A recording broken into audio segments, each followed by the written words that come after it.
हमसे ज्यादा बातचीत करने के लिए देवली के पूर्व विधायक प्रकाश जारवाल जी है।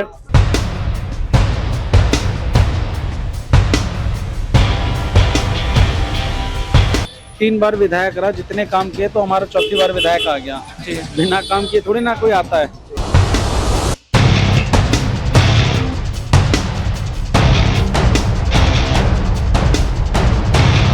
यहाँ संगम विहार में बीजेपी जीतेगी तो लोगों के मकान टूटेंगे, ऐसा क्यों बोल रहे हैं आप? उन्होंने एनजीटी से एक आदेश पारित कर रखा है कि जितने भी वन विभाग में मकान आ रहे हैं उन्हें तोड़ दिया जाए। तो भाजपा आएगी तो तोड़ेगी। भाजपा तो अमीरों की पार्टी है। हमारे साथ में अनुज जी है। प्रकाश जी आपको जिताने के लिए जद्दोजहद कर रहे हैं, पूरी दिन रात इन्होंने एक कर रखी है क्या?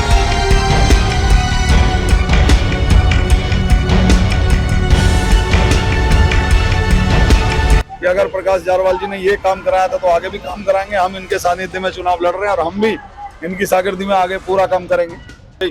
हमें हराने के लिए यहाँ पे सीएम खुद आ गई है, क्योंकि प्रकाश जारवाल जी ने यहाँ काम कर रखा है, बहुत ज्यादा काम कर रखा है। तो उस काम के नाम पे हमें वोट मिलेगा और हम जीत के ही पार्टी को ये सीट देंगे, जीत के देंगे। दिल्ली से चुनाव हारे हैं, केजरीवाल जी गायब हो गए, मनीष सिसोदिया जी गायब हो गए, उन्हें नहीं लगता कि उनको भी सपोर्ट करने के लिए आना चाहिए आप लोग? उनके शेर यहाँ पर हैं जी, तो बब्बर शेर को बुलाने की क्या जरूरत है?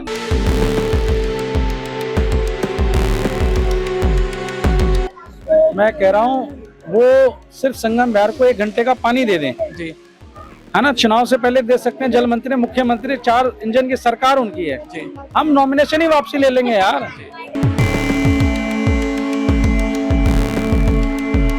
नमस्कार, आप भारत न्यूज लाइव देख रहे हैं। संगम विहार के वार्ड 163 में निगम के उपचुनाव चल रहे हैं। हमसे ज्यादा बातचीत करने के लिए देवली के पूर्व विधायक प्रकाश जारवाल जी है। सर, आपने अपने पूरे काम यहाँ बताए मीटिंग में, क्या क्या आपने करा, क्या आपके कामों पर लोग विश्वास करेंगे? आम आदमी पार्टी के अनुज शर्मा को मौका देंगे यहाँ पर? देखो, मैंने 3 बार विधायक रहा, जितने काम किए तो हमारा चौथी बार विधायक आ गया जी। बिना काम किए थोड़ी ना कोई आता है।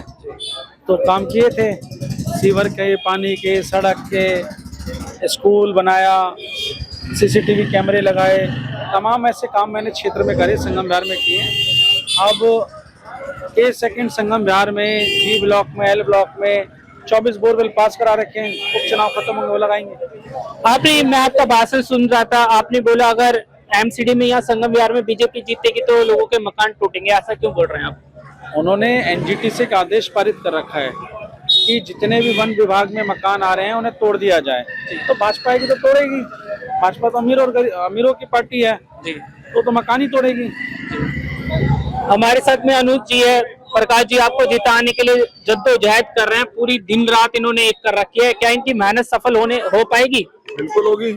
इन्होंने देवली विधानसभा में सबसे ज्यादा काम किया है। जहाँ जा रहे हैं सबको पता है कि ये काम सारा प्रकाश जारवाल जी द्वारा कराया हुआ है और सब जानते हैं कि अगर प्रकाश जारवाल जी ने ये काम कराया था तो आगे भी काम कराएंगे। हम इनके सानिध्य में चुनाव लड़ रहे हैं और हम भी इनकी शागिर्दी में आगे पूरा काम करेंगे। अनुज शर्मा जी है, यहाँ से आम आदमी पार्टी कैंडिडेट है संगम विहार से। प्रकाश जी आपको बोल रहे हैं ब्राह्मण आप है तो आपको वोट देने चाहिए, और कह रहे हैं कि बनियावाद चल रहा है और आप ब्राह्मण हो तो आपको वोट देने चाहिए। ये तो भाई सबका वो है कि हाँ भाई, सबको हम एक रिक्वेस्ट कर रहे हैं कि हम पैसे वाले नहीं है, पैसे वाली पार्टी नहीं है। आपने भाई साहब ने बोला, विधायक जी ने आपने सुना कि हाँ भाई हमें हराने के लिए यहाँ पे सीएम खुद आ गई है, क्योंकि प्रकाश जारवाल जी ने यहाँ काम कर रखा है, बहुत ज्यादा काम कर रखा है। तो उस काम के नाम पे हमें वोट मिलेगा और हम जीत के ही पार्टी को ये सीट देंगे, जीत के देंगे। प्रकाश जी, यहाँ सीएम आ रही है, लेकिन जब से आप लोग दिल्ली से चुनाव हारे हैं, केजरीवाल जी गायब हो गए, मनीष सिसोदिया जी गायब हो गए, उन्हें नहीं लगता कि उनको भी सपोर्ट करने के लिए आना चाहिए आप लोगों को? किसने का गायब हो गए? पंजाब में भी मीटिंगें थी, वहाँ थे वो। निगम के चुनाव में नहीं दिख रहे? चुनाव में भी जब उनके शेर यहाँ पर हैं जी, तो बब्बर शेर को बुलाने की क्या जरूरत है? बुलाएंगे, उन्हें भी बुलाएंगे, समय आने दो। आज ये मुख्यमंत्री आई हैं, संगम विहार के जनता को बताएं कि क्या देंगे। कुछ नहीं देंगे, झूठे वादे देंगे। जैसे इन्होंने कहा 2500 रुपए देंगे, दिए नहीं दिए। इन्होंने कहा गैस सिलेंडर देंगे, दिए नहीं दिए। तो ये झूठों की पार्टी है, मक्कारों की पार्टी है, ये सब झूठ बोल सकते हैं। अभी परवेश वर्मा आए कुछ दिन पहले संगम विहार में, उन्होंने कहा कि 100 करोड़ की सौगात देंगे अगर यहाँ पे एमसीडी का उनका कैंडिडेट जीतता है तो। मैं कह रहा हूँ वो सिर्फ संगम विहार को 1 घंटे का पानी दे दें जी, है ना, चुनाव से पहले दे सकते हैं। जल मंत्री, मुख्यमंत्री, 4 इंजन की सरकार उनकी है। हम नॉमिनेशन ही वापसी ले लेंगे यार, मुझे झूठों की पार्टी है। और बताओ ये क्या कौन कौन से बड़े मुद्दे हैं उसको लेकर आप चुनाव में जा रहे हैं? वैसे छोटा चुनाव है और जिस तरीके से बिहार में एनडीए जीता उसका भी क्या यहाँ पे असर देखने को मिलेगा? देखो, सबको पता है, पूरे देश को पता है, भाजपा जो वोट चोर है जी, ये वोट चोरी करके अपनी सरकार बना रही है। लोगों के जहाँ पता है, जहाँ लगता है कि भाजपा को वोट नहीं मिलेगा, उनके वोट काट दो जी, डिलीट कर दो, और जहाँ उनके वोट हैं उसे बढ़ा दो। तो ऐसे ही जीत रहे हैं वोट चोरी करके, तो जीत रहे हैं। तो लोगों को पता वोट हम देते नहीं है, मैं जीत भाजपा रही है। तो लोग सब समझ रहे हैं, मगर इसका एक दिन अंत होगा। जैसे आपने बोला आपने यहाँ पे पानी के लेकर काफी सारे ट्वेल्स लगाए, और क्या काम करे थे आपने जिसकी वजह से अनुज शर्मा जी को लोग यहाँ पे चुने? देखो, मैं देवली विधानसभा का लोकल आदमी हूँ, तिगड़ी में रहता हूँ। अनुज शर्मा जी संगम बिहार में रहते हैं, यहाँ के हैं। बाकी के 2 प्रत्याशी बाहर के हैं। हमने जो काम किए लोगों को पता है। मैं तो अभी लोगों से पूछा, लोगों ने कहा आपने यहाँ पर ट्यूबवेल लगाया था, मुझे तो याद भी नहीं। तो मुझे पता था, लॉन्ग टर्म मैंने प्लानिंग इसीलिए करी थी। मैंने कम से कम 150 से 200 ट्यूबवेल लगाए थे अपने टेन्यूर में 10 साल में, और अभी 24 ट्यूबवेल में पास करके हटा था। वो अभी 1 साल से नहीं लगे, सबसे पहले वो लगवा दूंगा। सर, बहुत सारे कैंडिडेट थे अनुज शर्मा जी, आपको ही क्यों प्रकाश जी ने चुना, आम आदमी पार्टी ने चुना एमसीडी के लिए?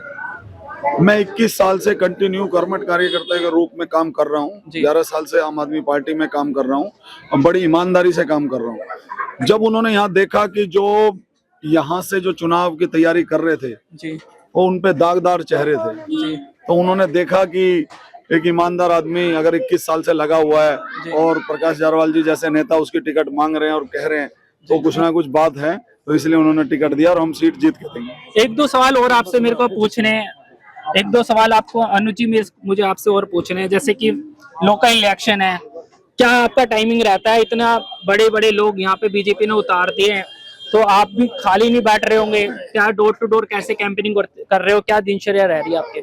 सुबह 6 बजे से लेके रात के 2 बजे जी, continue door to door public meeting, पद यात्रा, और पर्सनल जो यहाँ के मेन आदमी है, एक प्रतिष्ठित आदमी है, इज्जतदार आदमी है, जिनकी वोटों पर पकड़ है, सम्मानित आदमी है, उनसे मिलना अलग अलग शेड्यूल के साथ सुबह 6 बजे से रात के 12-1 बजे तक डेली कंटिन्यू। क्या लग रहा है कांग्रेस भी यहाँ पे क्या वो सिर्फ वोट काटेगी या कुछ बड़ा करके दिखाएगी?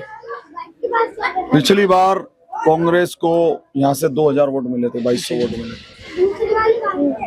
तो इस बार आप लगा लीजिए, पिछली बार 2000 वोट मिले थे तो अब क्या मिलेगा ये आप ही समझ लीजिए। कांग्रेस का जैसे बिहार में हमने देखा, कांग्रेस ने काफी वोट काटे, उसकी वजह से क्या हुआ कि आरजेडी पीछे रह गई। ऐसी संभावनाएं भी हो सकती है? जिस तरीके से आप काम कर रहे हो, लोगों से मिल रहा है, क्या आउटपुट आ रहा है आपका? देखो, ईमानदारी से तो आप भी एक सर्वे कर लीजिए, आपको पता चलेगा कि सब साइलेंट बैठे होंगे जी, चुपचाप कान में बताते हैं भैया तुझे घूमने की जरूरत नहीं है, वोट झाड़ू को ही देंगे। अभी हमने बिहार का इलेक्शन कवर करा, हम चनपटिया गए जहाँ पे मोदी जी की रैली हुई, लेकिन वो कैंडिडेट हार गया। अब बीजेपी ने यहाँ बड़े बड़े नेता जरूर उतारे हैं, तो ये सेफ सीट भी है बीजेपी के लिए, फिर भी इतना दमखम क्यों लगा रहे हैं वो? तो इतना दमखम इसलिए लगा रहे हैं कि वो ये सोच रहे हैं कि ये सीट हम जीत जाएं। हमारी जो मुख्यमंत्री साहिबा यहाँ आ रही है, मैं आपको वीडियो दूंगा अभी, उन्होंने वीडियो में कहा है अपनी जिला अध्यक्ष को कि किसी भी कीमत पे यानी हाउ पैसे से ताकत से कैसे भी हमें ये सीट जिता के दो। लेकिन जिताती कौन है? जनता। जनता के दिलों में क्या है? झाड़ू, अरविंद केजरीवाल। तो अरविंद केजरीवाल जी यहाँ से जो हमें टिकट दिया है वो इसी बात पे, इसी को तय करके दिया है कि हम यहाँ से सीट जिता के देंगे। सर, आखिरी सवाल, आप निगम पार्षद बन जाते हैं, आम आदमी पार्टी का इस वार्ड में निगम पार्षद नहीं रहा अभी तक, क्या बड़े काम आप करने वाले हैं? बड़े काम जो निगम पार्षद के काम होते हैं तो वो सारे करेंगे। यहाँ पे एक डिस्पेंसरी खोलने का पूरा प्रोग्राम है, यहाँ एमसीडी का एक पार्क बनाएंगे, स्कूल को और डेवलप करेंगे।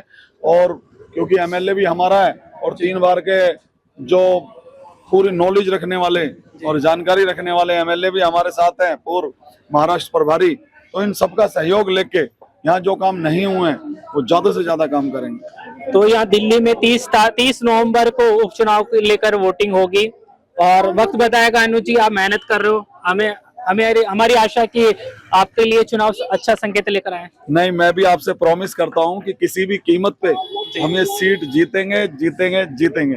और आपका नंबर लेके आपको कॉल भी करेंगे, बुलाएंगे। अनुज जी ने बहुत बड़ी बात कर दी है और ये बड़ी बात साबित होगी 30 नवंबर के बाद कि यहाँ से कौन जीतेगा।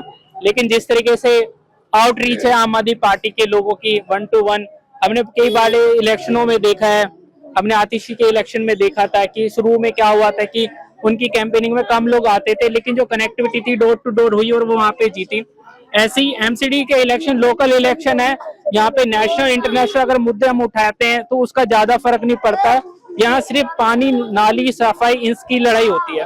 तो अनुज जी आपने हमसे बात करी, आपका बहुत धन्यवाद। बहुत बहुत धन्यवाद।